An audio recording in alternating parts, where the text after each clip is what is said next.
Guys, welcome back to my channel, and in this video I'm just going to show you that how to unblock someone on Instagram, which is very simple and easy to do. And if you don't want to make any mistake, just make sure to watch the full video to the very end, and do not forget to like the video and subscribe to my channel. So let's get started. And first of all, open up your Instagram app, and after that just simply come to the menu and then tap on the three lines on the top right to get this pop-up. Here you can see the option of settings and privacy on the right tab. Just simply tap on that option and scroll a little bit until you get the option of blocked.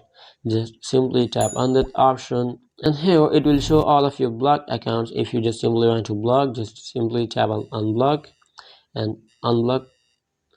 So that's how you can easily unlock someone on Instagram. So if you want to block, just simply tap on that and search for the person and click on block. So this is how you can easily unblock someone on Instagram. So I hope it helps you guys, and if you have any question about the tutorial, just leave in comment below and I'll be catching you on the next video. And if you don't, just like and subscribe to my channel. Thanks guys.